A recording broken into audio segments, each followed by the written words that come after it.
Hello guys, तो स्वागत है आप सभी का पीएस एक्सप्लेन चैनल में। कहानी की शुरुआत में हमारा मेन कैरेक्टर बता रहा होता है, मेरा नाम है चूजियासु और मैं चू फैमिली का यंग मास्टर हूँ, जो कि हमारे तियांसु सिटी के 4 सबसे बड़ी फैमिली में से एक है। मैंने अपनी बॉडी के अंदर 9 यंग ब्लड लाइन को अवेकन किया था और मेरा जो टैलेंट है वो पूरी सिटी में सबसे कमाल का है। लेकिन पिछले 3 साल से मेरी कल्टीवेशन बिल्कुल भी नहीं बढ़ी है और मैंने अपनी कल्टीवेशन को जानबूझ के रोका हुआ है। मेरी एक बचपन की दोस्त है जिसका नाम है ल्यूटीना, जो कि ल्यू फैमिली की एल्डेस्ट डॉटर है।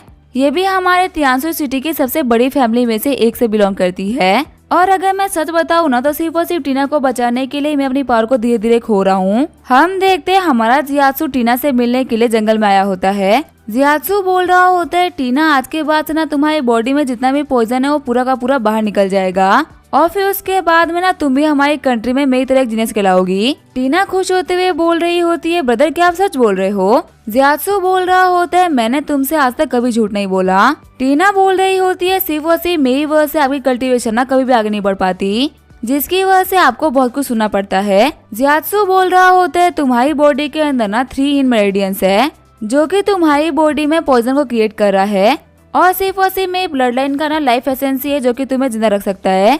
मैं मानता हूँ कि तुम्हें लाइफ एसेंस देने की वजह से मैं कल्टीवेशन में आगे नहीं बढ़ पा रहा, लेकिन कम से कम तुम जिंदा तो हो और वैसे भी तुम्हारे रिकवर करने के बाद में मैं तुमसे ही शादी करूंगा। फिर हम दोनों साथ में युआनजियान सेट को ज्वाइन करेंगे और साथ में आगे बढ़ेंगे। टीना बोल रही होती है, हाँ आप बिल्कुल सही बोल रहे हो, आपने मेरे लिए काफी सारी दिक्कतों का सामना करा है।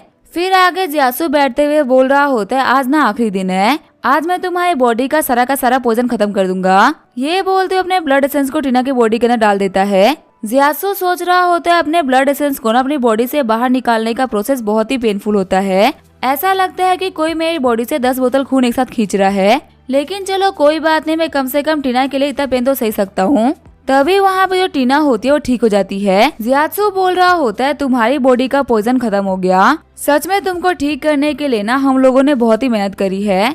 टीना बोल रही होती है, हमने नहीं बल्कि मैंने मेहनत करी है और अब जबकि तुम्हारा काम हो चुका है तो तुम मर सकते हो। जियात्सु बोल रहा होता है, देखो टीना अगर ये मजाक है तो ये मजाक मुझे बिल्कुल भी पसंद नहीं आ रहा। टीना बोल रही होती है, तुम जैसे गधे को मैं जिंदगी में कभी पसंद न करूँ, वो तो सिर्फ और सिर्फ तुम ही थे जो कि मुझे ठीक कर सकते थे, वरना मैं तुम्हें पसंद करने का नाटक जिंदगी में कभी नहीं करती। 3 साल में तुमने मुझे बहुत बार ऑफेंड किया है और तुम्हें पता है मैं दुनिया में सबसे ज्यादा नफरत तुम्ही से करती हूँ। जियात्सु बोल रहा होता है, एहसान फरामोश, तुम्हारे लिए मैंने 3 साल तक इतना पेन सहा जितना कि तुम सोच भी नहीं सकती और तुम बोल रही हो कि तुम मुझसे नफरत करती हो। टीना बोल रही होती है, देखो तुम मरने वाले हो, इसी वजह से मैं तुमसे झूठ नहीं बोलूंगी। अगर मैं तुम्हारे साथ में प्यार करने की एक्टिंग नहीं करती तो फिर आखिर तुम मुझे अपना ब्लड एसेंस क्यों देते? जियात्सु बोल रहा होता है, तुम चाहती हो कि मैं मारा जाऊं, लेकिन शायद तुम भूल रही हो कि मैं अपनी कंट्री का सबसे बड़ा जीनियस हूँ। मानता हूँ कि मैंने 3 साल से इम्प्रूव नहीं करा, लेकिन एक जीनियस हमेशा जीनियस ही होता है। मेरी जो कल्टीवेशन लेवल है वो तुम्हारी डिफाइनिंग लेवल से तो बहुत ज्यादा है। तभी पीछे से कोई बोल रहा होता है, यंग मास्टर चू, टीना अकेले काफी नहीं है आपको हराने के लिए, लेकिन मैं भी आपको साथ में हरा सकता हूँ ना। हम देखते ये बंदा होता है यांग युआन, जो कि तियांसु सिटी का 2nd यंग मास्टर होता है। जियात्सु सोच रहा होता है, अच्छा इसका मतलब ये है कि टीना और इस कमीने ने मिलकर मेरे खिलाफ प्लानिंग करी है। अभी मैं बहुत ही वीक हो चुका हूँ, मैं एक साथ में इन दोनों से फाइट नहीं कर पाऊंगा। अगर मैं सिर्फ और सिर्फ एक बार के लिए मैं बच गया तो मैं वापस आने के बाद में इन दोनों के टुकड़े टुकड़े कर दूंगा। तभी यांग युआन जियात्सु के ऊपर हमला करते हुए बोल रहा होता है, तुम यहाँ से भागने का सोच रहे हो, लेकिन अफसोस की बात तो ये है कि तुमने यहाँ पे बहुत ही देर कर दी। मुझे तुम्हारे लिए बहुत ही बुरा लगता है। तुम्हारे पास में तो ग्रेटेस्ट ब्लड लाइन थी, लेकिन तुम एक बहुत ही बड़े बेवकूफ निकले। चलो तुम्हारे ब्लड लाइन के साथ में मैं न्याय करूंगा, अब इसे एक बहुत ही कमाल का मास्टर मिलेगा। ये बोलते हुए जियात्सु की बॉडी से उसकी ब्लड लाइन को खींचने लगता है। जियात्सु सोच रहा होता है, इस कमीने ने एविल आर्ट को भी प्रैक्टिस कर रखा है, ये तो हमारी कंट्री के नियम और कानून को भी तोड़ रहा है। तभी हंसते हुए यांग युआन बोल रहा होता है, आज तक की सबसे ग्रेटेस्ट ब्लड लाइन मेरी हो गई। टीना तुम मेरे पास आओ, इस बंदे की सारी कल्टीवेशन मैं तुम्हें देता हूँ, तुम अच्छे से प्रैक्टिस करो, क्योंकि 1 महीने बाद में मिस्टिक स्वॉर्ड सेट कंपटीशन है। टीना बोल रही होती है, 2nd यंग मास्टर आपका बहुत बहुत शुक्रिया। जियात्सु बोल रहा होता है, घटिया भिखारी कहीं के, मेरी चीजों को तुम लोग आपस में बांट के बहुत ही खुश हो रहे हो। याद रखना, अगर मैं मर गया ना तो मेरी चू फैमिली के लोग तुम लोग को जिंदा गाड़ देंगे। मेरे चू फैमिली के ग्रैंड मास्टर ना तुम्हारी पूरी की पूरी फैमिली को खत्म करने की हिम्मत रखते हैं। टीना बोल रही होती है, बेवकूफ, क्या तुम्हें समझ में नहीं आ रहा है कि आखिर तुम्हें हमें मारने की प्लानिंग किसने करी थी? एक बार ना तुम खुद सोचो कि तुम चू फैमिली के यंग मास्टर हो, वो चू फैमिली जो कि बहुत ज्यादा पावरफुल है। क्या वो अपने यंग मास्टर को कुछ बॉडीगार्ड नहीं दे सकते? और ऊपर से मैं तो सिर्फ और सिर्फ एक नॉर्मल सी लड़की हूँ। आखिर मुझे कैसे पता चला कि मेरी बीमारी को सिर्फ और सिर्फ तुम्हारी ही ब्लड लाइन ठीक कर सकती है? असल में चू फैमिली के ना ग्रैंड मास्टर ही थे जो कि तुम्हें मरते हुए देखना चाहते थे। अगर यहाँ पे तुम मर जाओगे ना तो फिर आखिर चू फैमिली के यंग मास्टर की पोजीशन किसको मिलेगी?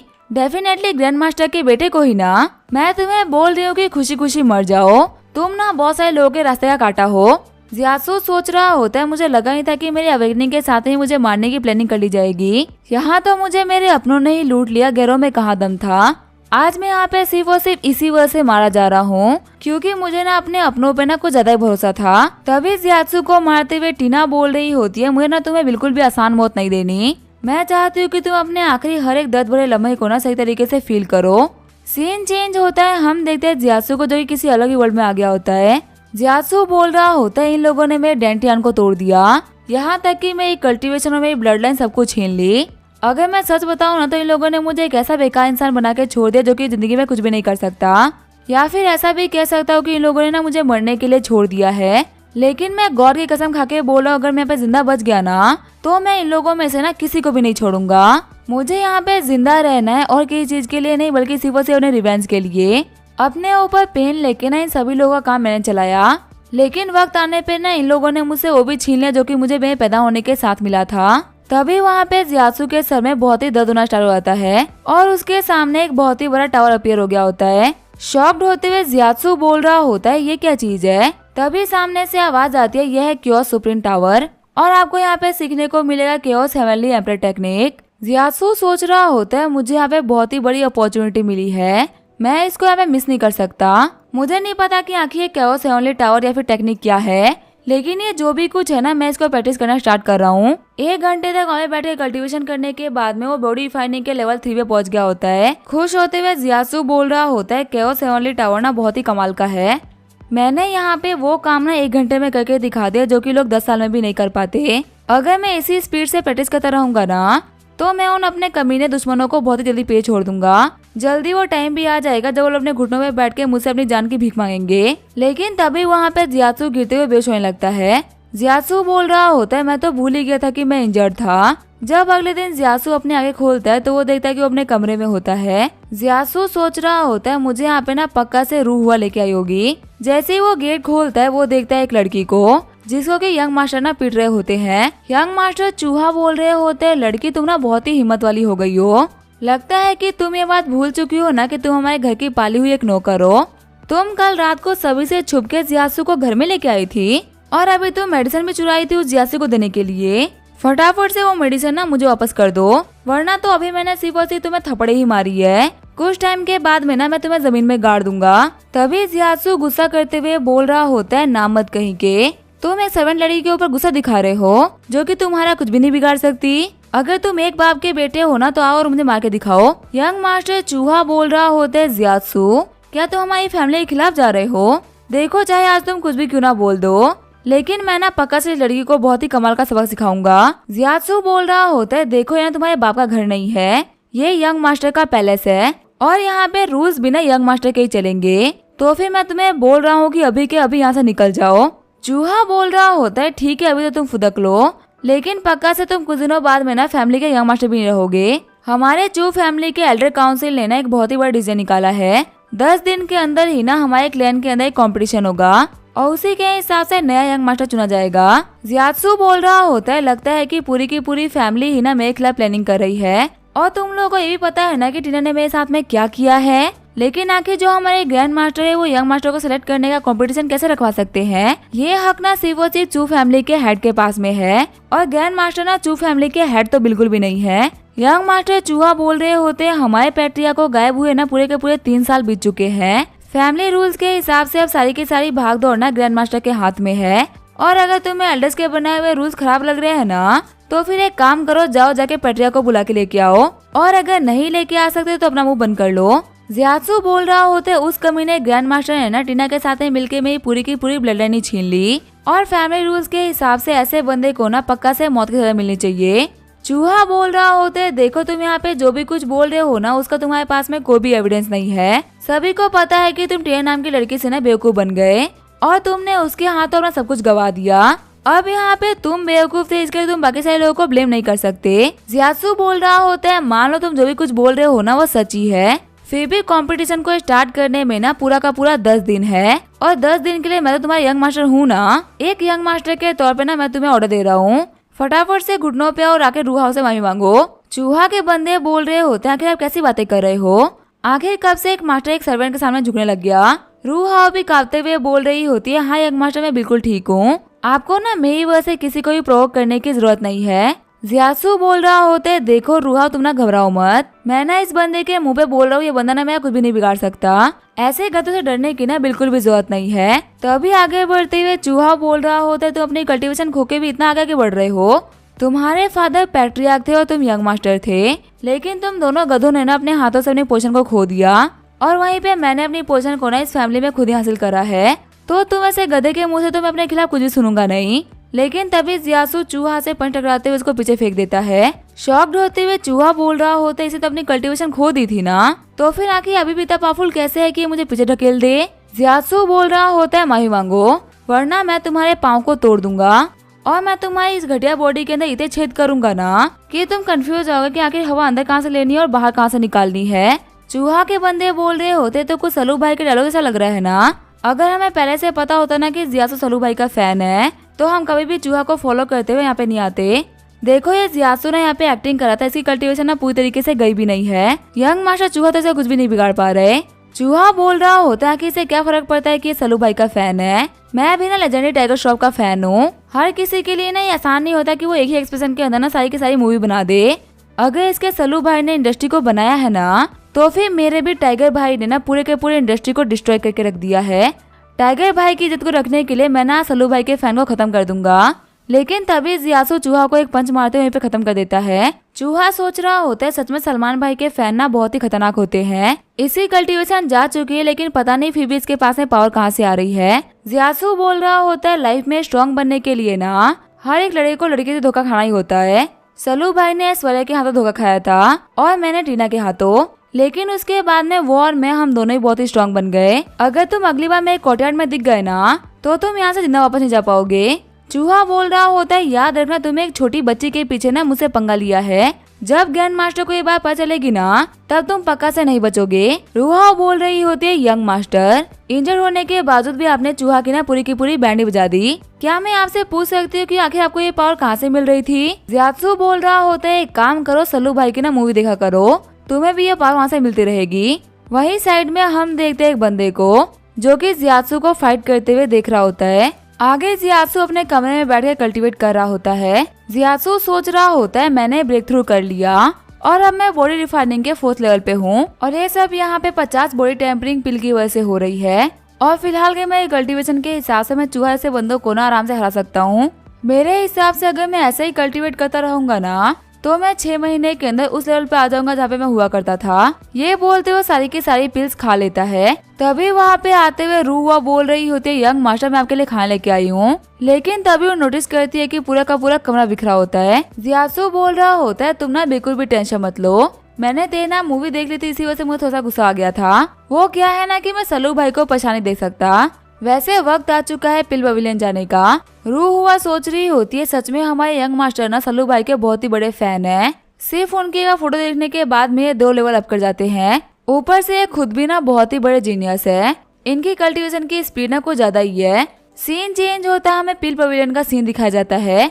पवेलियन मास्टर बोल रहे होते क्या सच में जियासु ने चूहे को हरा दिया। डिसाइबल बोल रहा होता है मैं सच बोल रहा हूँ पवेलियन मास्टर। ये न्यूज ना पूरी की पूरी चू फैमिली में आग की तरह फैल चुकी है। जो यंग मास्टर जियासु है ना वो बहुत ही जल्दी ब्रेक थ्रू कर रहे हैं और जैसा कि हम लोग को बताया गया था ना उन्होंने अपनी कल्टीवेशन को पूरी तरीके से नहीं खोया, वो इतने तो पावरफुल है कि वो चूहाओं को हरा पा रहे हैं। पवेलियन मास्टर बोल रहे होते अगर जियासु एक कचरा बन गया होता ना तो हम बिना किसी हेजिटेशन के ग्रैंड मास्टर को सपोर्ट करते, लेकिन जब हमको पता चल चुका है कि जियासु कम्प्लीटली कचरा नहीं बना है तो फिर हम यहाँ पे ना कुछ भी नहीं बोल सकते। क्या पता वो अपनी स्ट्रेंथ को छुपा रहा हो और ये देख रहा होगा कि कौन बंदा उसके लिए लॉयल है और कौन नहीं। तभी वहाँ पे रूह चलाते हुए बोल रही होती है, यंग मास्टर यहाँ पे आए हुए हैं। पवेलियन मास्टर आप कहाँ पे हो? आखिर आप इनको ग्रीट करने के लिए बाहर क्यों नहीं आ रहे? तभी पवेलियन मास्टर वहाँ पे आते हुए बोल रहे होते, मैं तो यंग मास्टर को देखते वहाँ पे आने ही वाला था। माफ करेगा मेरी बुढ़ी हड्डियों में इतना जोर नहीं कि मैं तेजी से आ सकूं। पवेलियन मास्टर सोच रहे होते, सच में जियासु का ना बॉडी और ही बता रहा है कि वो ना बॉडी रिफाइनिंग लेवल पे है, लेकिन इसकी कल्टीवेशन ना बहुत ज्यादा गिर चुकी है। भले ये 3 साल से इम्प्रूव नहीं कर रहा था, लेकिन फिर भी इसकी कल्टीवेशन ना बहुत ज्यादा थी। पहले के मुकाबले ना ये उतना कुछ खास नहीं रहा। जियासु बोल रहा होता है, मैं आपसे ना अपने इस महीने का हिसाब लेने के लिए आया हूँ। तभी पवेलियन मास्टर अपने बंदे को बोल रहे होते, जल्दी जाके इनके हिस्से की ना पिल लेके आओ। तभी वो अपने बंदे को आंख मारते हुए बोल रहे होते, तुम्हें पता है ना कि इनके लिए कौन सी पिल लेके आनी है? हंसते हुए उनका डिसाइबल बोल रहा होता है, मैं अभी जाके लेके आया। थोड़ी देर बाद में वो जियासु की पिल लेके आ गया होता है। जियासु बोल रहा होते, तो 6 बॉडी टेम्परिंग पिल है। एल्डर आपके इस हरकत का मैं क्या मतलब समझूं? रूह हुआ बोल रही होती है, एल्डर आपको पता है ना हमारे यंग मास्टर को 3 की गैदरिंग पिल दी जाती है और आपको यही पता है कि इन दोनों मेडिसिन की पावर में ना 10 गुना का अंतर है। आखिर आप यहाँ पे करके क्या दिखाना चाहते हैं? हमारे यंग मास्टर ने ना सिर्फ अपना कल्टीवेशन खोया है, अपना दिमाग नहीं, तो इसी वजह से ज्यादा दिमाग तो मत चलाइए। एल्डर बोल रहे होते, यंग मास्टर आपने मेरे को गलत समझ रहे हो। हमें आपको ना उसी हिसाब से पिल देनी होती है जिस हिसाब से आपकी कल्टीवेशन होती है। पहले आप की रिफाइनिंग लेवल पे थे, इसी वजह से आपको की गैदरिंग पिल मिलती थी, और अभी आप बॉडी रिफाइनिंग लेवल पे हो, इसी वजह से आपको ये पिल्स मिल रही है। अगर कभी आपकी कल्टीवेशन बहुत ज्यादा हो जाती है ना, तो आपको उसी लेवल की पिल दी जाएगी। जियासु सोच रहा होता है कि इस कमीने ने मुझे की गैदरिंग पिल दे दी होती ना, तो मैं फटाफट से लेवल अप करके 5th लेवल पहुंच जाता। लगता है कि मेरे को पिल कमाने के लिए दूसरा रास्ता ढूंढना होगा। जियासु बोल रहा होता है, रूह यहाँ पे बहस करने का ना कोई फायदा नहीं है, चलो हमें चलते हैं। रूह सोच रही होती है, कमीना बुढ़ा ये ना मेरे यंग मास्टर को बहुत ही नीचे देख रहा है, लेकिन मेरे को ना मेरे यंग मास्टर पे पूरा भरोसा है। वो पक्का से ना इस बुढ़े को सबक सिखाएंगे। जिस दिन हमारे मास्टर ने अपनी पावर को रिगेन किया ना, वो दिन इस बुढ़े का आखिरी दिन होगा। जियासु सोच रहा होता है, जो ग्रैंड मास्टर के लोग हैं ना, वो जल्दी एक्शन लेने वाले हैं। कंपटीशन 10 दिन के अंदर है और मुझे अपनी कल्टीवेशन को इम्प्रूव करना होगा। अगर मैंने अपने यंग मास्टर की पोजीशन खो दी ना, तो फिर मेरे लिए सब कुछ खत्म हो जाएगा। आगे जियासु हेवनली कियोस टावर के पास में आ गया होता है। जियासु सोच रहा होता है, मेरी मेडियंस फट गई थी और मेरे डेंटियां टूट गए थे, फिर भी इस कियोस टावर ने ना मुझे रिबॉर्न होने की पावर दी। आज तक मैं उस दरवाजे के पीछे नहीं गया। मुझे पूरा भरोसा है कि दरवाजे के पीछे ना कुछ तो होगा। तभी दरवाजे से आवाज आ रही होती है, आपको एंशिएंट एविल गॉड की ना इनहेरिटेंस मिल रही है। यहाँ पे ना हर एक टाइप का तलिस्मान है, भले वो कोई एलिमेंटल तलिस्मान हो या फिर स्पीड एनहांसिंग तलिस्मान, यहाँ पे ना सब कुछ प्रेजेंट है। आप यहाँ पे कुछ भी बनाना सीख सकते हो। जियासु सोच रहा होता है, हमारे लैंड ऑफ गॉड कॉन्टिनेंट के अंदर ना तलिस्मान बनाना आना सबसे परफॉर्म टेक्निक होती है, और मेरे को यहाँ पे एंशिएंट एविल गॉड की इनहेरिटेंस मिल रही है, जो कि तलिस्मान बनाने में सुप्रीम गॉड थे। अगर मैं उनके लेवल का तलिस्मान बना पाया ना, तो इस वर्ल्ड में कोई भी नहीं होगा जो कि मेरे लेवल पे खड़ा होगा। तभी जियासु अपना हाथ आगे की तरफ करता है और उसके हाथ पे एक फॉर्मेशन तलिस्मान आ जाता है।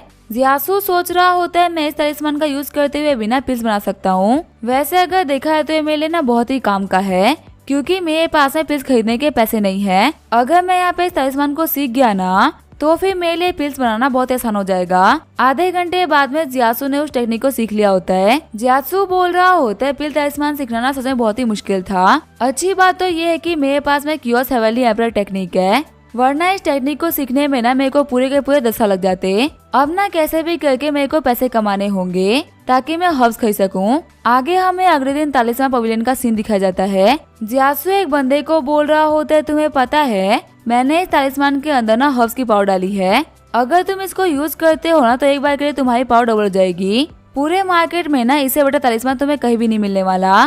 सामने वाला बंदा बोल रहा होता है, क्या पावर डबल हो जाएगी? मेरे को ऐसा क्यों लग रहा है कि तुम मेरे साथ में फ्रॉड कर रहे हो। इतना पावर को बढ़ाने वाला तलिस्मान ना एग्जिस्ट नहीं करता। तभी वहाँ पे एक बंदा आते हुए बोल रहा होता है, जियासु नॉर्मल लोगों को भी पता है ना, ये कोई भी तलिस्मान किसी की पावर को डबल नहीं कर सकता। तुम चू फैमिली के यंग मास्टर हो और एक टाइम पे तुम तियानसु सिटी के ना नंबर 1 यंग मास्टर हुआ करते थे, लेकिन आज देखो तुम इतने कमजोर हो चुके हो कि तुम्हें लोगों के साथ में फ्रॉड करना पड़ रहा है। जियासु बोल रहा होता है, लिu यांग तुम यहाँ पे। जियासु सोच रहा होता है, ये कमीना ना उस घटिया लड़की टीना का भाई है। तभी वहाँ पे लिu यांग के चेहरे चिल्लाते हुए बोल रहे होते हैं, जियासु तुम तो कल्टीवेशन भी नहीं कर सकते, तो फिर आखिर तुम ऐसे तलिस्मान को कैसे बना सकते हो तो ये किसी की पावर को डबल कर दे। तुम्हारे इस स्कीम के अंदर ना कोई भी नहीं फंसने वाला। दूसरा वाला बंदा बोल रहा होता है, तुम्हें पता है हमारे जो यंग मास्टर है ना, वो हमारे तियानू सिटी के ना फर्स्ट क्लास तलिस्मान मास्टर है। इनके सामने तुम फेक तलिस्मान बेचने की हिम्मत भी कैसे कर सकते हो? लिू यांग बोल रहा होता है, इससे पहले मैं गुस्सा हो जाऊँ सच बोल दो, वरना ये यंग मास्टर ना तुम्हें अपने घुटनों पे लेके आएगा। अगर तुमने यहाँ पे भीख मांग ली ना तो हो सकता है कि मैं तुम्हें भीख के तौर पे कोई स्पेशल स्टोन्स दे दूं। लुओ चैन बोल रहा होता है, तुम लोग को पता है तुम लोग ना मेरे सामने से वैसे पागल कुत्ते की तरह हो जो कि बिना किसी सर पाँव के भौंक रहे हैं, लेकिन जब तक यंग मास्टर अपनी छड़ी को बाहर नहीं निकाल रहे ना तब तो तुम यहाँ से भाग जाओ, वरना तुम कुत्तों को मैं कुत्तों की तरह पीटूंगा और यहाँ पे मेरा कोई भी कुछ भी नहीं बिगाड़ पाएगा। और लू यांग, तुम जो अपने बाप पे फुदक रहे हो ना, जो कि ल्यू फैमिली का हेड है, उसको भी बोल देना कि वही मेरा कुछ भी नहीं बिगाड़ पाएगा। तुम्हारी बहन सांसें ले रही है क्योंकि मैंने उसको बचाया है। तुम लोग को पता है मैं तुम्हें कुत्ता बोल रहा हूँ, ये ना कुत्ते की बेइज्जती है। कुत्ते तो अपने मालिक को लेके ना बहुत ही लॉयल होते हैं, लेकिन तुम कमीने ल्यू फैमिली वाले मेरी बिस्किट खा के मेरे को ही भोंक रहे हो। चिढ़ते हुए लू यांग बोल रहा होता है, कमीना मेरी पूरी की पूरी फैमिली को कुत्ता बोल रहा है। फिर लू यांग जियासू के ऊपर अटैक कर देता है। तभी जियासू बोल रहा होता है, कुत्ते की हिम्मत कैसे हुई मेरे ऊपर अटैक करने की? ये बोलते हुए उसके हाथ के ऊपर पंच मारते उसका हाथ तोड़ देता है। चिल्लाते हुए लू यांग बोल रहा होता है, कोई तो मेरी हेल्प करो, मुझे बहुत ही दर्द हो रहा है। शॉक्ड होते हुए लू यांग के चेले बोल रहे होते हैं, ये क्या हो गया? ये जो जियासू था इसकी तो डंडियां टूट गई थी ना, बिना किसी कल्टीवेशन के हमारे यंग मास्टर को जमीन पे कैसे लेके आ गया? तभी लू यांग बोल रहा होता है, तुमको मुझसे क्या चाहिए? जियासू बोल रहा होता है, तुम तो एक कुत्ते के बच्चे और एक कुत्ते के भाई हो, आखिर तुम मेरे को क्या ही दे सकते हो? मैं ना बस तुम लोग को वही इंटरेस्ट पे करने वाला हूँ जो कि तुम लोगों ने मेरे साथ में किया था। तभी वहाँ पे कोई पीछे जियासू के ऊपर अटैक कर देता है। हम देखते ये होते तलिस्मान पवेलियन के एल्डर लियांग जुशान। चिल्लाते हुए लू यांग बोल रहा होता है, एल्डर लियांग आप ना प्लीज मेरी हेल्प करिए, ये जियासू ना पागल हो चुका है, बिना किसी बात के मेरे को मारना चाह रहा है। एल्डर लियांग बोल रहे होते हैं, चू जियासू आखिर तुम्हें क्या करने का ट्राई कर रहे हो? लगता है कि तुम्हारे सर पे ना बहुत ही भारी चोट आ गई है, जो कि तुम हमारे पवेलियन में आकर ना दिक्कतें खड़ी कर रहे हो। जियासू बोल रहा होता है, एल्डर लियांग तकलीफ तो आप लोग को आ जाएगी। ये तो बहुत ही अच्छी बात है कि मेरे डैड ने अटैक देखने के लिए यहाँ पे नहीं थे, वरना उन्होंने ना अभी तक आपकी गर्दन उड़ा दी होती। और रही बात कि आप मुझसे पूछ रहे हो कि मैं यहाँ पे क्या कर रहा हूँ, तो एक बार के लिए अपने लोगों से पूछो कि वो यहाँ पे क्या कर रहे हैं। एल्डर लियांग बोल रहे होते, तो फिर तुम्हारा कहना है कि मैं तुम्हारे ऊपर बिना किसी बात को जाने अटैक कर रहा हूँ? तालिस्मान पवेलियन ना 1/टेपल ऑर्गेनाइजेशन का हिस्सा है, तो तुम यहाँ पे अपनी मर्जी से ना कुछ भी नहीं कर सकते। तुम्हें पता है ना कि एप्पल ऑर्गेनाइजेशन के लोग कितने खतरनाक होते हैं। जियासू बोल रहा होता है, चलो पहले मैं यहाँ पे ना चीजों को क्लियर करता हूँ कि कौन यहाँ पे सही है और कौन गलत है। फिर वो अपने सामने वाले बंदे से बोल रहा होता है, लिटिल ब्रदर तुम ही बताओ आखिर यहाँ पे किसने पहले अटैक किया था? सामने वाला बंदा बोल रहा होता है, जो ल्यू फैमिली के यंग मास्टर है ना, उन्होंने पहले प्रोवोक भी करा, उन्होंने पहले अटैक भी किया। ब्रदर जियासू ने ना सिर्फ यहाँ पे डिफेंस किया है। एल्डर लियांग अपने डिसाइपल से पूछ रहे होते क्या ये बंदे यहाँ पे सच बोल रहे हैं? डिसाइपल बोल रहे होते, हाँ एल्डर, हमने यहाँ पे बहुत सारे बंदों से बात पूछी है और सभी का यही कहना है कि लू यांग ना आगे से आगे उंगली करा था और जो मार उसको पड़ी है ना वो डिजर्व करता था। एल्डर लियांग बोल रहे होते, लू यांग तुम तालिस्मान पवेलियन के डिसाइपल हो ना? अगर बाहर का कोई भी इंसान हमारे रूल्स को तोड़ता है ना तो हम उसको गलती बोलते हैं, लेकिन अगर कोई हमारे डिसाइपल गलतियां करे तो हमें उसके साथ में क्या करना चाहिए? तुमको पता है ना कि तुमने यहाँ पे कितना बड़ा क्राइम किया है। लगता है कि तुम्हारी हरकतों को देख के ना पैट्रियार्क को तुमसे बात करनी ही पड़ेगी। लू यांग सोच रहा होता है यहाँ पे चीजें मेरे खिलाफ हो रही है। फिर चलाते हुए लू यांग बोल रहा होता है, एल्डर मैं इनोसेंट हूँ, ये जो जियासू है ना ये हमारे पवेलियन में आके फेक तालिस्मान बेच रहा था।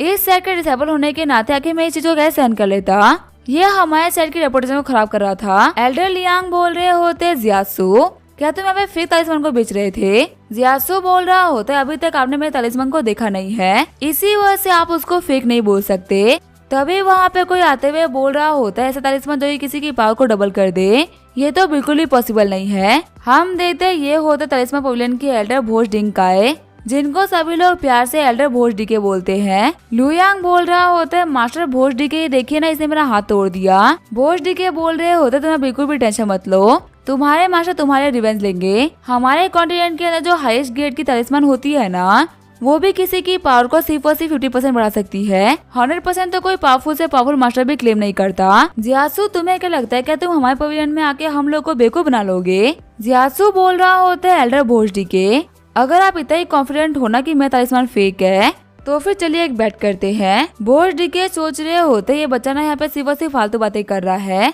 आज तक तो मैं सुना था कि जो जियासू है ना अपने कल्टीवेशन में भी अच्छा नहीं कर पा रहा, तो फिर आके इसे तालिस्मान बनाना कब सीख लिया? मेरा डिसाइपल ना बिल्कुल सही बोल रहा है, ये यहाँ पे सभी के साथ में स्कैम कर रहा था, अब जबकि ये पकड़ा गया है तो यहाँ पे फालतू बातें कर रहा है। जियात्सु बोल रहा होता है मेरा जो तलिस्मान है ना, ये किसी के भी पावर को डबल कर सकता है। अगर मेरा तलिस्मान सच में किसी की पावर को डबल कर देता है ना, तो आपको मेरे को 300 बॉडी टेम्परिंग पिल देनी होगी। अगर आपको मेरी शर्त मंजूर है ना, तो फिर चलिए चेक करते हैं कि आखिर मेरा तलिस्मान असली है कि नकली। भोज डीके बोल रहे होते हैं अगर तुम जो भी कुछ बोल रहे हो वो सच हुआ ना, तो मैं तुम्हें 300 नहीं बल्कि 500 बॉडी टेम्परिंग पिल दूंगा। मेरे को भरोसा नहीं है कि तुम्हारा तलिस्मान इतना पावरफुल हो सकता है। मास्टर भोज डीके सोच रहे होते जब ये बच्चा पकड़ा जाएगा ना, तो मैं इसको अपने हाथों से खत्म करूंगा। और फिर भले ही मैं इसके साथ में 500 बॉडी टेम्परिंग पिल की बात करूँ या फिर 300 बॉडी टेम्परिंग पिल की, कौन सा मेरे को इसको देना पड़ेगा, क्योंकि ये इस पिल को अपना क्लेम करने के लिए जिंदा नहीं बचेगा। आगे वो लोग तलिस्मान की प्योरिटी को चेक करने के लिए स्पीड टावर के अंदर आगे होते हैं। भोज डीके बोल रहे होते ना तुम्हें बता देगा कि आखिर तुम्हारा तलिस्मान ना कौन से ग्रेड का है और इसके इफेक्ट कितने कमाल के हैं। जियासु बोल रहा होता है एल्डर भोज डीके, क्या आप इस बात को लेके श्योर हो कि आपका ये इंस्ट्रूमेंट मेरे तलिस्मान को नापने में कोई भी गलती नहीं करेगा। भोज डीके बोल रहे होते बच्चे, तुम ना मेरे स्पीड टावर के ऊपर शक नहीं कर सकते। जिंदगी में ना मेरे पास में सिर्फ और सिर्फ एक ही चीज खराब है, जो कि है मेरा नाम। इसके अलावा जितनी भी चीजें है ना, वो सारी की सारी बहुत ही कमाल की है। लुयांग बोल रहा होता है जियासु क्या हुआ, तुम डर गए क्या? अगर तुम अभी भी कन्फेस कर दोगे ना, तो फिर शायद से मेरे मास्टर तुमको जाने दे, लेकिन जब बाद में तुम्हारी चोरी पकड़ी जाएगी ना, तब तुम बिल्कुल भी नहीं बचोगे। जियासु बोल रहा होता है तुम ना अपने काम से काम रखो। ये बोलते हुए अपने सामने वाले कोल्ड्रोन के अंदर तलिस्मान रख देता है। कोल्ड्रोन बता रहा होता है फर्स्ट ग्रेड का स्ट्रेंथ एनहेंसिंग तलिस्मान है, जो कि किसी की पावर को 100% से बढ़ा सकता है। एल्डर भोज डीके सोच रहे होते हैं कि कैसे पॉसिबल हो सकता है। सच में यहाँ पे इसके तलिस्मान किसी के भी पावर को डबल करने की पावर रखते हैं। एल्डर लियांग बोल रहे होते सच में मुझे ना मेरी आंखों पे भरोसा ही नहीं हो रहा। हमारे तियानसु सिटी के पास में इतना कमाल का तलिस्मान मास्टर था और हमें इसके बारे में पता भी नहीं था। मेरे को लगता है कि हमारे कॉन्टिनेंट के ना सबसे बड़े जीनियस में से एक है, क्योंकि शायद ही कोई इतने हाई क्वालिटी के तलिस्मान को बना सकता है। शॉक्ड होते हुए लुयांग सोच रहा होता है मुझे ना इसके वो भरोसा ही नहीं हो रहा। और मेरे को समझ में आ रहा है कि हमेशा मेरी बहन ने इस जियासु से इतना गुस्सा क्यों रहती थी। ये कमियां ज्यादा कल्टीवेट करता रहा ना, ये कल्टीवेशन में सबसे 10 कदम आगे रहा और इसके अलावा कोई भी सिटी में ना किसी और को जीनियस मानता ही नहीं था। वो तो जब इसने मेरी बहन के चक्कर में जाके अपनी पूरी की पूरी कल्टीवेशन खो दी ना, तब जाके लोगों ने माना कि इस कंट्री में ना 3 जीनियस है। पर अब ये कमीना तलिस्मान बनाने लगा है। अभी तक मैं अपनी सिटी का ना नंबर 1 जीनियस था, लेकिन अब ये कमीना ना मेरा फेम खा रहा है। ऐसे बंदे को ना मुझे मारना होगा। ये बोलते हुए जियासु के ऊपर अटैक करने के लिए आगे बढ़ जाता है, लेकिन तभी मास्टर भोसड़ी के बीच में आते हुए लुयांग को थप्पड़ मार देते हैं, जिसकी वजह से लुयांग बेहोश हो जाता है। भोसड़ी के बोल रहे होते इस बेवकूफ को ना यहाँ से लेके जाओ, ये यहाँ पे मेरा नाम खराब कर रहा है। जियासु सोच रहा होता है भोसड़ी के, मानना पड़ेगा तुम ना बहुत ही स्मार्ट हो। भले ही तुमने सभी के सामने पर डिसाइपल को थप्पड़ मारा है, लेकिन असलियत में तुमने हमें इसको प्रोटेक्ट किया। अगर इसके चक्कर में पवेलियन का नाम खराब होता ना, तो यहाँ के एल्डर्स ने इस बच्चे को नहीं छोड़ते, पर वक्त रहते हुए तुमने इसको बचा लिया। अफसोस तुम इसको कब तक बचाओगे, क्योंकि लू फैमिली तो मेरी सबसे बड़ी दुश्मन है।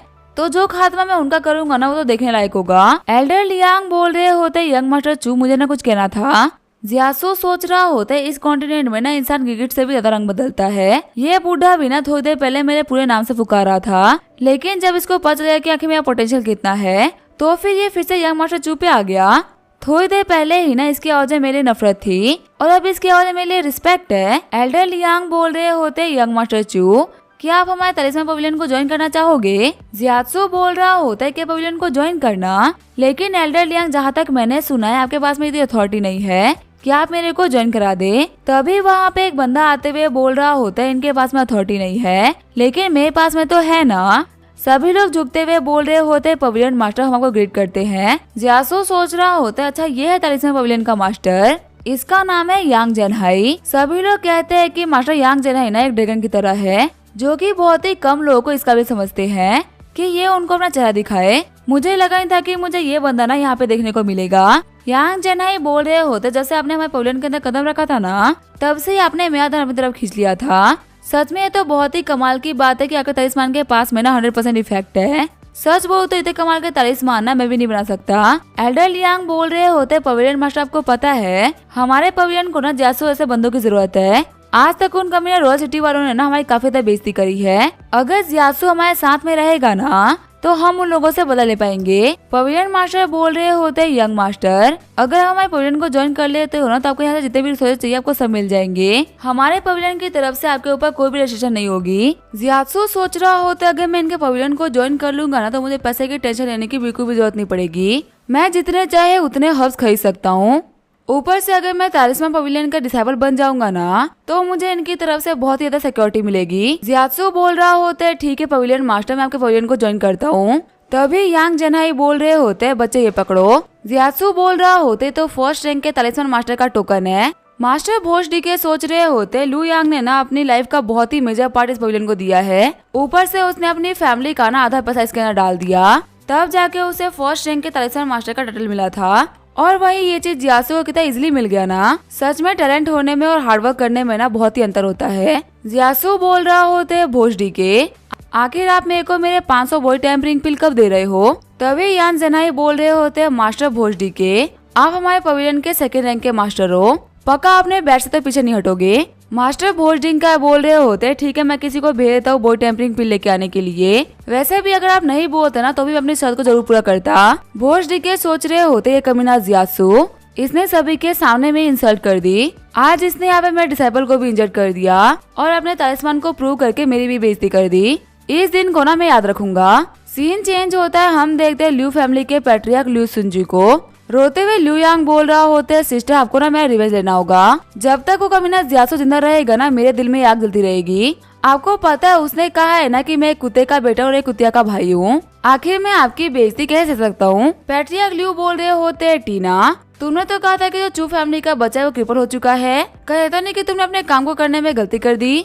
टीना बोल रही होती है, नहीं मेरी तरफ से ना कोई भी गलती नहीं हुई है, क्योंकि मैंने उसके डेंटियान को तोड़ दिया था। और आप देख सकते हैं कि सडनली मेरी कल्टीवेशन काफी ज्यादा इंक्रीज हो चुकी है, क्योंकि मैंने उसकी सारी की सारी कल्टीवेशन को एब्जॉर्ब कर लिया था। मैंने ऐसा कोई मौका नहीं छोड़ा था जिसकी वजह से वो बच जाए। पता नहीं वो जिंदा कैसे बच गया।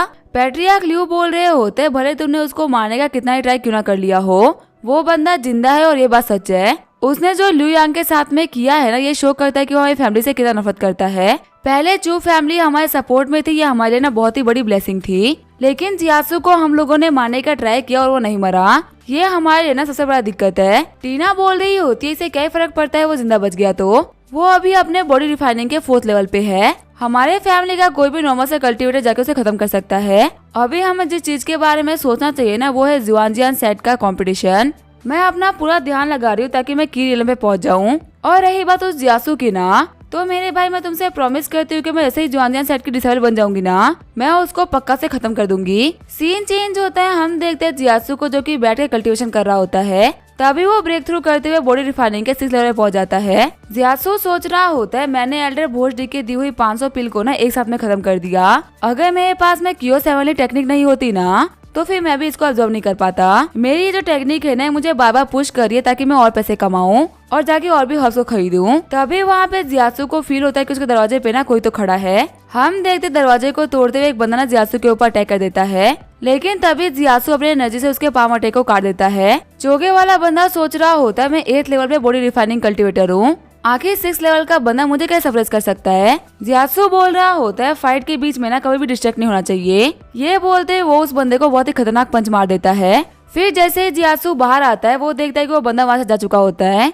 रूहुआ बोल रही होती है, यंग मास्टर क्या आप ठीक हो? क्या घर में कोई चोर वोर आ गया था क्या? पता नहीं गार्ड्स कैसे काम कर रहे कि घर के अंदर चोर एंटर कर जा रहे हैं। जियात्सु बोल रहा होता है, यहाँ पे ना टेंशन लेने की बिल्कुल भी जरूरत नहीं है, वो भाग पाया क्योंकि मैंने उसको भागने का मौका दिया। तुम्हें तो पता ही है ना कि चूहा जब भी भागता है वो घुसता अपने बिल में ही है। देखते हैं कि आखिर ये चूहा कौन से बिल से आया है। आगे हमें 5 दिन बाद चू फैमिली के कंपटीशन का सीन दिखाया जाता है। सारे बंदे बोल रहे होते हैं, फाइनली हमारे यंग मास्टर चू आ गए। बाकी सारे बंदे चिढ़ते हुए बोल रहे होते हैं, जितना इम्पोर्टेंट कंपटीशन है और ये यहाँ पे सभी को वेट करा रहा है। 3 साल से इसने अपने कल्टीवेशन में कोई इम्प्रूवमेंट तो करी नहीं और अभी भी यही सोचता है ना कि हमारे सिटी का सबसे बेस्ट कल्टीवेटर है। दूसरा वाला बंदा बोल रहा होता है, इसको तो अब गिव अप कर देना चाहिए। चू फैमिली का यंग मास्टर तो ये तब बनेगा ना जब ये जिंदा रहेगा। वहीं दूसरी तरफ हम देखते हैं चूहान को, जो कि सारे एल्डर्स को ना ग्रीट कर रहा होता है। वो सारे बंदे बोल रहे होते हैं, चूहान है ना, वो हमारा यंग मास्टर बनने के काबिल है। हमारे ग्रैंड मास्टर भी चूहान को ही सपोर्ट करते हैं और ये बंदा ना सच में काफी जेंटल है और काफी सही तरीके से बिहेव करता है। एक अच्छा इंसान ही हमारे यंग मास्टर बनना चाहिए। ग्रैंड मास्टर बोल रहे होते, तुमको जियात्सु की सारी इन्फॉर्मेशन मिल चुकी है ना। चूहान बोल रहा होता है, ऐसा बोल सकते हैं ना कि एक ऐसी बॉडी जिसके अंदर काफी सारी हिम्मत और टेक्निक्स है, लेकिन बिल्कुल भी जान नहीं है, उसे मैं फाइट करने जा रहा हूँ। ये ना ऐसे फाइट करता है जैसे कि हमारी फैमिली में ना कोई फाइट नहीं करता, लेकिन इतना कुछ होने के बावजूद भी ये बेचारा हार जाएगा। तभी ग्रैंड मास्टर आगे बढ़ते हुए बोल रहे होते, मैं कंपटीशन को ना ऑफिशियली स्टार्ट करता हूँ। सबसे पहली फाइट होगी चूहान और जियासु के बीच में। स्टेज पे आते हुए चूहान बोल रहा होता है, ब्रदर जियासु, आपको बहुत ही अजीब नहीं लग रहा होगा कि मैं आपका ओपोनेंट हूँ? आपको याद है एक टाइम पे ना हम दोनों ही सेम एज पे थे, लेकिन आपकी वजह से कोई मेरे ऊपर ध्यान नहीं देता था। अभी तक ऐसे बहुत सारे जिन्हें जो कि किरीलम पे नहीं पहुंच पाए, लेकिन आपने ये लेवल 3 साल पहले अचीव करके इसके आगे कल्टीवेट ही नहीं करा। और देखो आज आपके सामने मैं खड़ा हूँ। जियासु बोल रहा होता, वो तो मैंने सिर्फ और सिर्फ 3 साल के लिए कल्टीवेशन छोड़ी थी। अगर मैं 3 साल के लिए भी कल्टीवेशन छोड़ दूं ना तो भी तुम मेरे बराबर नहीं आ सकते। आज हम लोग अपोनेंट के तौर पे खड़े हैं क्योंकि ये कंपटीशन है, पर ऐसे ना तुम कभी भी जिंदगी में मेरे ओपोनेंट नहीं बन सकते। और यहाँ पे ना बातें करने में ना टाइम वेस्ट मत करो, फटाफट से यहाँ पे आओ, मुझसे फाइट करो और हार जाओ। आगे बढ़ते हुए चूहान बोल रहा होता है, ठीक है फिर मैं आ रहा हूँ। फिर वहाँ पे दोनों ही अपने पंचेस को टकराते हैं। शॉक्ड होते हुए सारे बंदे बोल रहे होते हैं, ये क्या हो गया? इन दोनों के ही पंच के अंदर सेम पावर है, लेकिन हमारा जो जियासु है तो बॉडी रिफाइनिंग लेवल पे है ना। वही यंग मास्टर चूहान हाफ स्टेप केवल अंदर पहुंच चुके हैं। चूहान सोच रहा होता है, आखिर ये क्या हो रहा है? अगर जियासु की कल्टीवेशन मेरे बराबर होती ना तो मैं अभी तक इसके पंच को सह नहीं पाता। ये कमीना ना हमारी जनरेशन में एक मॉन्स्टर पैदा हुआ है। सभी लोगों ने इसको सप्रेस करने का इतना ट्राई कर लिया, लेकिन फिर भी ये इतना आगे है। अगर आज मैंने इसको नहीं मारा ना तो फिर बहुत सारे ऐसे जीनियस जो कि इसे जलते रह जाएंगे और इसे आगे कभी नहीं बढ़ पाएंगे। फिर वहाँ पे चूहान बहुत ही खतरनाक अटैक करता है, जिसकी वजह से स्टेज भी टूट गया होता है। दोनों बच्चों की फाइट को देखते हुए ग्रैंड मास्टर सोच रहे होते जो जियासु की स्ट्रेंथ है ना वो अपने टाइम से बहुत ही आगे की है। मेरे को लगा था कि चूहान अपनी कल्टीवेशन के दम पे जियासु से जीत जाएगा, लेकिन अभी भी ये जियासु की बराबरी नहीं कर सकता। लगता है कि मेरे को कुछ गलत तरीकों का यूज करना ही पड़ेगा। ये बोलते हुए चूहान को एक पिल पास कर देते हैं। साइड में बैठे एल्डर सोच रहे होते हैं ना बिल्कुल भी सही नहीं हो रहा। ग्रैंड मास्टर ने जो ये पिल दी है ना उसकी वजह से चूहान की कल्टीवेशन एकदम से इंक्रीज हो जाएगी, लेकिन उसकी बॉडी के लिए ना ये बहुत ही बेकार है। हमें कैसे भी करके उसको रोकना होगा। ग्रैंड मास्टर बोल रहे होते बच्चों की फाइट में ना हम इंटरफेयर नहीं करेंगे। थर्ड एल्डर, क्या आप यहाँ पे रूल्स को ब्रेक करने का ट्राई कर रहे हो? थर्ड एल्डर बोल रहे होते, लेकिन आपको पता है ना कि उस पिल के अंदर कितनी खतरनाक पावर्स होती है। मैं यहाँ पे ना चूहान के लिए ही बोल रहा हूँ। ये पिल खाना उसकी बॉडी के लिए बहुत ही खतरनाक हो सकता है। सिर्फ पैट्रिया की पोजीशन के लिए हमारी फैमिली के 2 बंदों की बलि दे रहे हो। आपको पता है ना कि इन दोनों बच्चों के अंदर कितना पोटेंशियल है। आप ऐसा बिल्कुल भी नहीं कर सकते। ग्रैंड मास्टर बोल रहे होते, सभी के सामने ही पिल दी है ना, जो बात तुम्हें पता है वो बात जियासु को ही पता होगी। अगर वो चाहे ना तो वो खुद की और चूहान की जिंदगी को बचाने के लिए बेक ऑफ कर सकता है। ग्रैंड मास्टर सोच रहे होते हैं, सिर्फ और सिर्फ पैट्रिया की पोजीशन के लिए मैं सालों से प्लानिंग कर रहा हूँ। आज का दिन मेरे लिए बहुत ही इम्पोर्टेंट दिन है। अगर मेरे को जियासु को मारने के लिए चूहान को भी सेक्रीफाइस करना पड़ गया ना तो भी कोई बात नहीं, मुझे बस ये पोजीशन चाहिए। जैसे ही चूहान उस पिल को खाता है ना वो ब्रेक थ्रू करके किरीलम पे पहुंच जाता है। जियासु सोच रहा होता है कमीना पहले ही हाफ स्टेप किरीलम पे था, पर अब ये पिल खाने के बाद में ही किरीलम में पहुंच चुका है। लगता है कि अब ये फाइट कराना थोड़ा सा मुश्किल होने वाला है। तभी चूहान जियासु के पास में आते हुए उसके गर्दन के ऊपर अपने वेपन को चला देता है। शॉक्ड होते हुए सभी लोग बोल रहे होते क्या जियासु मारा गया? वहीं जियासु सोच रहा होता है मैं तो बहुत ही मुश्किल से बचा हूँ। चूहान बोल रहा होता है जियासु तुम्हें झुके माफी मांग लो, मैं तुम्हें पक्का से माफ कर दूंगा। जियासु बोल रहा होता है तुम्हें पता है मैं तुम्हें मारने का नहीं सोच रहा था, लेकिन अब जबकि तूने मुझे मारने का ट्राई किया है ना तो मैं तुम्हें बख्शूंगा तो नहीं। ये बोलते अपने पास से अटे तलिस्मान को बाहर निकाल लेता है और सिर्फ एक अटैक के साथ में चूहान की बॉडी के अंदर बहुत ही बड़ा हॉल कर देता है। शॉक्ड होते हुए सारे लोग बोल रहे होते हैं चूहान मारा गया। थर्ड एल्डर सोच रहे होते मैं बहुत टाइम से रूमर सुन रहा था कि जो जियासु है ना वो बहुत ही कमाल का तलिस्मान बना सकता है, लेकिन मेरे को लगा था ना कि ये सारी की सारी फालतू बातें हैं, पर ये तो सच में सच निकली। ग्रैंड मास्टर सोच रहे होते जैसे कमीना बाप वैसे ही कमीना बेटा। मैं भले ही कितना भी डिनाई क्यों ना कर दूं, लेकिन ये दोनों कमीना अपनी एबिलिटी में बहुत ही बेस्ट है। जियासु बोल रहा होते हैं तीनों एल्डर प्लीज आप लोग यहाँ पर रिजल्ट को अनाउंस कर दीजिए, और अगर किसी और को भी अपोनेंट के तौर पे भेजना है ना तो भेज दीजिए। ग्रैंड मास्टर बोल रहे होते से चू फैमिली की यंग मास्टर की पोजीशन ना जियासु के पास में ही रहेगी। फिर वहाँ पे सभी लोग झुकते हुए जियासु को ग्रीट करते हैं। आगे जियासु अपने घर पे आ गया होता है। रूह हुआ बोल रही होती है यंग मास्टर आपको पता है मैंने ना आपके लिए बहुत ही कमाल का खाना बनाया है, इसको खा के ना आपको पक्का से मजा आ जाएगा। जियासु बोल रहा होता है मैं साइक्लोजन में जा रहा हूँ कल्टीवेशन करने के लिए, ये खाना तुम ही लोग खा लो। रूह हुआ बोल रही होती है क्या फिर से साइक्लोजन में जा रहे हो? अभी आप ना फिर से यंग मास्टर बन चुके हो तो फिर ग्रैंड मास्टर बिना कुछ भी नहीं बिगाड़ पाएंगे, तो आखिर इतना मेहनत करने का क्या ही फायदा। जियासु बोल रहा होता है मेरे को पता है कि ग्रैंड मास्टर ना मैं कुछ भी नहीं बिगाड़ सकते। यहाँ पर जो मेन चीज है ना वो है जुआनजिया सेट का कंपटीशन। जो कि आने वाले 1 महीने के अंदर होने वाला है और मेरे को इस कंपटीशन के लिए ना प्रिपेयर करना पड़ेगा। सीन चेंज होता है, हमें जुआनजियान सेट का सीन दिखाया जाता है। डिसाइपल बोल रहा होता है एल्डर, जो तियानसा सिटी के अंदर हमारे कंपटीशन होने वाले है ना, उसकी प्रिपरेशन हम लोगों ने कर ली है। एल्डर बोल रहे होते हैं तियानसू सिटी ना एक बहुत ही छोटा सा एरिया है, ज्यादातर हम लोग को वहाँ से ना खाली हाथ ही लौटना पड़ता है। क्या इस बार कोई टैलेंटेड डिसाइपल दिखा है क्या? डिसाइपल बोल रहा होता है, मैंने वहाँ पे 3 लोगों के बारे में सुना है जो कि बहुत ही टैलेंटेड है, जो कि है ल्यू फैमिली की ल्यू टीना, यांग फैमिली का यांग युआन।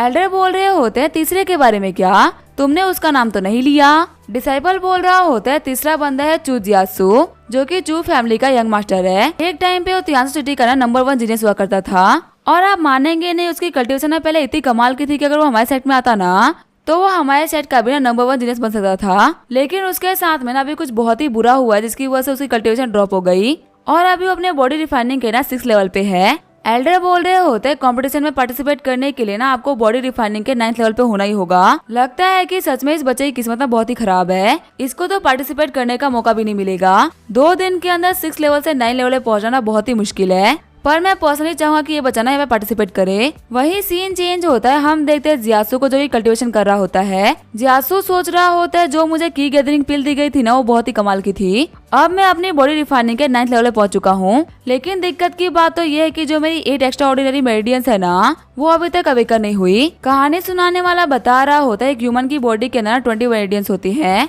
जिसमें से 12 तो होते हैं प्राइमरी मेरिडियंस और वहीं 8 होते हैं एक्स्ट्रा ऑर्डिनरी मेरिडियंस। अगर आप बॉडी रिफाइनिंग लेवल पे पहुंच चुके हो ना, इसका मतलब आपने सारे प्राइमरी मेरिडियंस को अवेकन कर लिया है। और अगर बात की जाए 8 एक्स्ट्रा ऑर्डिनरी मेरिडियंस की ना, तो ऐसे बहुत ही कम कल्टीवेटर्स होते हैं जो कि 1 या 2 मेरिडियंस को भी ओपन कर पाते हैं। अगर आपने 8 एक्स्ट्रा ऑर्डिनरी मेरिडियंस को अवेकन कर लिया ना, तो असलियत में आप बॉडी रिफाइनिंग के ना अल्टीमेट लेवल पे पहुंच जाओगे और आपके पास में legendary supreme martial art body आ जाएगी, जो कि मार्शल आर्ट के लिए बेस्ट बॉडी है। लेकिन अगर आपको एक्स्ट्रा ऑर्डिनरी मेरिडियंस को हासिल करना है ना, तो आपको बॉडी रिफाइनिंग लेवल पे होते हुए ही काम करना होगा। अगर आप एक बार की लेवल में पहुंच गए ना, तो आप ये काम नहीं कर पाओगे। जियासू सोच रहा होता है मेरे पास में ना बहुत ही कम टाइम बाकी है, अगर मेरे को कल्टीवेशन में आगे बढ़ना है ना, तो मुझे बहुत सारे पैसे कमाने होंगे ताकि मैं इस सोच का यूज करते हुए आगे बढ़ सकूं। आगे हमें अगले दिन तलिस्मान पवेलियन का सीन दिखाया जाता है। यांग सेना ही बोल रहे होते, बच्चे तुमने तो कमाल ही कर दिया, तुमने यहाँ पे अलग अलग टाइप की कमाल की तलिस्मान बनाई है। तुम्हें पता है कि तुम ऐसे ही काम करते रहोगे ना, तो तुम हमारी सिटी के बहुत ही जल्दी तलिस्मान किंग बन जाओगे। वैसे यंग मास्टर चू, आपको क्या हो गया? आप तो बहुत ही थके थके से लग रहे हो। अगर आपको कोई भी दिक्कत है ना, तो आप मुझे बताइएगा, मैं हमेशा आपके सपोर्ट में खड़ा हूँ। जियासू बोल रहा होता है आपके कंसर्न के लिए शुक्रिया। असल में मैं कल रात को ना बहुत ही मेहनत करा था, इसी वजह से मैं सो नहीं पाया। जियासू सोच रहा होता है कल मैं ना पूरी रात बैठ के कियोश टावर में तलिस्मान बना रहा था ताकि मैं यहाँ पे इसको बेच के पैसे कमा सकूं। तभी जेनहाई बोल रहे होते यंग मास्टर चू, आप ना बहुत ही सही टाइम पे आए हो। आपको पता है हमसे मिलने के लिए ना बहुत ही इंपॉर्टेंट गेस्ट आए हुए थे। चलिए मैं ना आपको उनसे मिलवाता हूँ। उनके साथ में अगर आपकी जान पहचान होगी ना, तो ये काफी अच्छा होगा। इनसे मिलिए, ये है 1 बाय टेपल के एल्डर चू हुआन, और ये जो मिस हमारे सामने खड़ी है ना, ये एप्पल ऑर्गेनाइजेशन की ओनर की बेटी है। इनका नाम है मिस जिया यू हुआंग। जियासू बोल रहा होता है मैं आप दोनों लोगों को ग्रीट करता हूँ। जियासू सोच रहा होता है हमारा तलिस्मान पवेलियन है ना, वो 1 बाय टेपल का 1% भी नहीं है। ऊपर से ये पवेलियन भी ना इन्हीं लोगों के अंडर में आता है। मेरे सामने इतनी बड़ी ऑर्गेनाइजेशन की ना होने वाली ओनर खड़ी है। अगर मेरा इसके सामने अच्छा इंप्रेशन बन गया ना, तो ये मेरे लिए काफी अच्छा होगा। आगे बढ़ते हुए मिस जिया जियासू के तलिस्मान देखने लगती है। मिस जिया बोल रही होती है ऐसे तलिस्मान की ना हमारी 1 बाय टेपल को जरूरत है। जियासू बोल रहा होता है क्या आप सारे के सारे ले रहे हो? जेनहाई बोल रहे होते बच्चे तो ना बहुत ही भूले रह गए।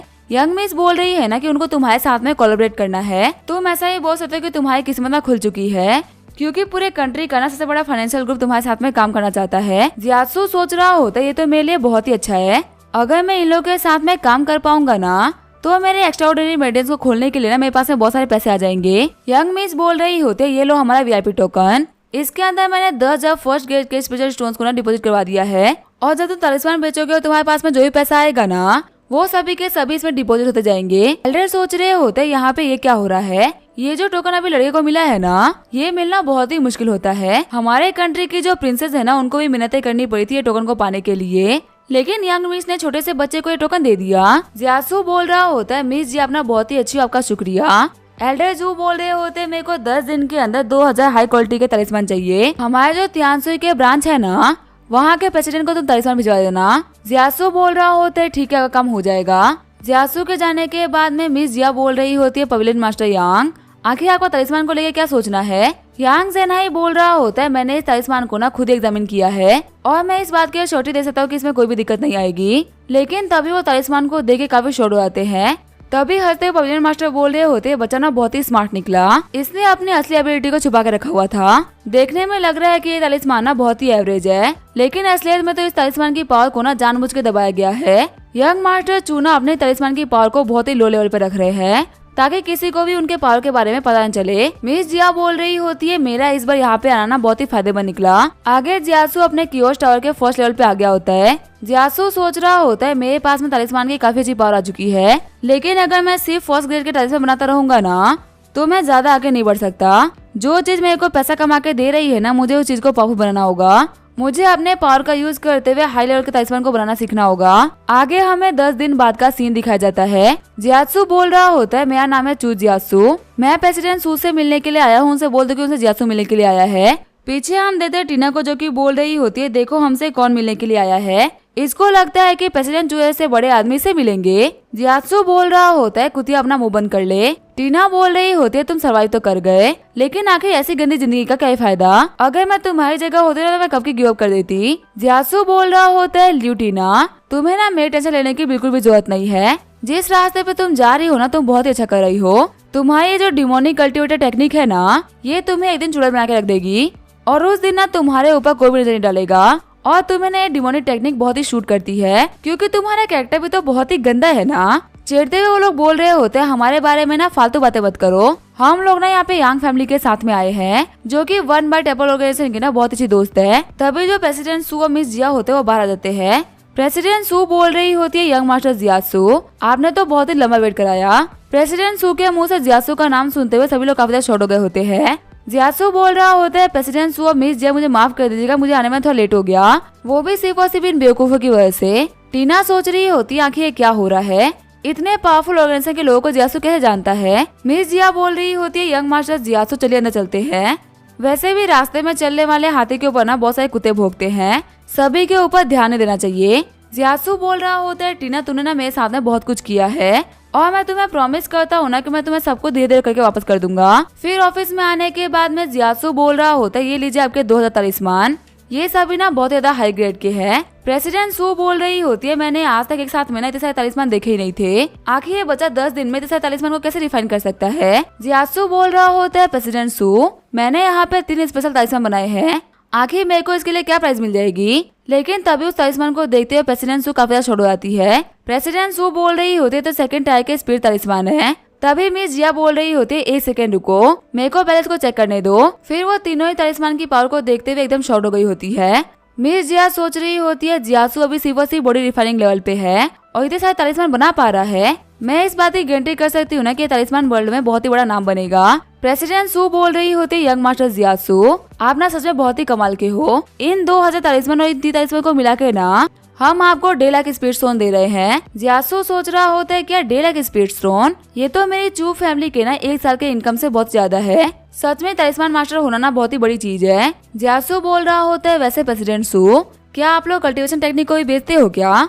प्रेसिडेंट सू बोल रही होती है, कल ना हमने यहाँ पे क्वेश्चन रखा है, अगर आप उसको अटेंड करोगे ना तो आपको बहुत ही कमाल कमाल की चीज मिल जाएगी। जियासु बोल रहा होता है, ठीक है फिर मैं कल ना जरूर आऊंगा। फिर जो मिस जिया होती है जियासु को जाते हुए देख रही होती है। प्रेसिडेंट सू बोल रही होती है, मिस मेरे को ऐसा क्यों लग रहा है कि आपको यहाँ पे कोई पसंद आ गया है। आपको पता है हमारे जो यंग मास्टर जियासु है ना, वो पूरी सिटी में बहुत ही फेमस है। ये ना हमारी सिटी के एक लड़की से प्यार करते थे और उस लड़की को सिर्फ और सिर्फ ठीक करने के लिए ना इन्होंने अपनी बॉडी के 3 साल एसेंस दिए हैं। आपको तो पता ही है कि ये प्रोसेस कितना पेनफुल होता है।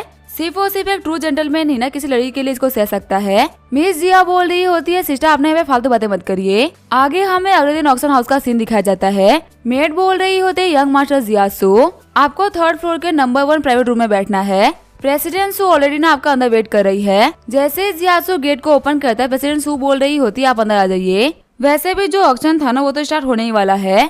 वैसे यंग मास्टर चू, आप मुझसे इतना दूर क्यों बैठे हो? इस अकेले कमरे में ना आपके पास में इतनी खूबसूरत ब्यूटी है, फिर भी आप मुझसे इतना दूर बैठे हो। जियासु बोल रहा होता है, प्रेसिडेंट सू, असल में ना मुझे दूर दूर बैठने की आदत है। मैं ना यहाँ पे आज एक मसाला टेक्निक के लिए आया था जो कि मुझे सूट करे। प्रेसिडेंट सू सोच रही होती है, सच में लड़का ना आम लोगों से काफी अलग है। नॉर्मली कोई भी मैना मेरे को देखते ही पागल हो जाता है, लेकिन मैं इस बंदे को इतना भाव दे रही हूँ लेकिन इसको मुझसे कोई फर्क नहीं पड़ता। मैं ये बात बोल सकती हूँ कि हमारी मिस जिया के लिए ना बहुत ही काबिल है। फिर प्रेसिडेंट सू बोल रही होती है जाओ जाके ऑक्शन को स्टार्ट कराओ। होस्ट बोल रही होती है मैं आप सभी लोगों के सामने प्रेजेंट करने वाली हूँ हमारे पहले आइटम को। इस स्वॉर्ड को बोलते हैं फोर्स ब्लेड। हजारों साल पुराने कोलरन का यूज करते हुए ना इसको बनाया गया है। इसकी स्टार्टिंग बिड है 3000। फिर वहाँ पे सभी लोग बिड करना स्टार्ट कर देते हैं। वहीं सेकंड फ्लोर पे हम देखते हैं ल्यू फैमिली बैठी होती है। ल्यू यांग बोल रहा होता है हम इसके लिए 20,000 देंगे। सिस्टर आपको पता है आपके पास में ना इन सुप्रीम बॉडी है और ये स्वॉर्ड ना आपकी बॉडी से परफेक्टली मैच करेगी। टीना बोल रही होती है शायद ही कोई हमारी ल्यू फैमिली के साथ में ना कम्पीट करना चाहेगा। होस्ट बोल रही होती है रूम नंबर 1 ने नई स्वॉर्ड के लिए 30,000 की बिड करी है। ल्यू यांग बोल रहा होता है रूम नंबर 1 में ना मैंने सुना है कि एप्पल कंपनी का बहुत ही इंपॉर्टेंट बंदा बैठा हुआ है जिसको अटेंड करने के लिए खुद प्रेसिडेंट सू भी उसके साथ में है। टीना बोल रही होती है भले ही वो कोई भी क्यों ना हो लेकिन वो हमसे ये स्वॉर्ड को नहीं ले सकता। कंपटीशन अब बेहद ही करीब है और ये स्वॉर्ड मेरे लिए उतना इम्पोर्टेंट है। जब तक हम बिडिंग को जीतेंगे नहीं ना हम बिडिंग करते रहेंगे। थोड़ी देर बाद में प्रेसिडेंट सू बोल रही होती है यंग मास्टर जियासू जो स्वॉर्ड की कीमत है ना वो आपकी बिडिंग करने की वजह से 70,000 बढ़ गई है। क्या आप आगे कंटिन्यू करना चाहोगे? जियासू बोल रहा होता है नहीं मेरे को तो इस स्वॉर्ड की जरूरत ही नहीं है क्योंकि ये तो मेरे बॉडी टाइप का है ही नहीं। जिसने यहाँ पे 70,000 बिड किया है ना उसी को स्वॉर्ड लेने दो। प्रेसिडेंट सू सोच रही होती है यंग मास्टर जियासू को ना स्टार्टिंग से स्वॉर्ड नहीं चाहिए थी और ना ये उनकी बॉडी टाइप की भी है लेकिन शीना को सबक सिखाने के लिए ना इन्होंने 3000 के स्वॉर्ड को 7000 में बिकवा दिया।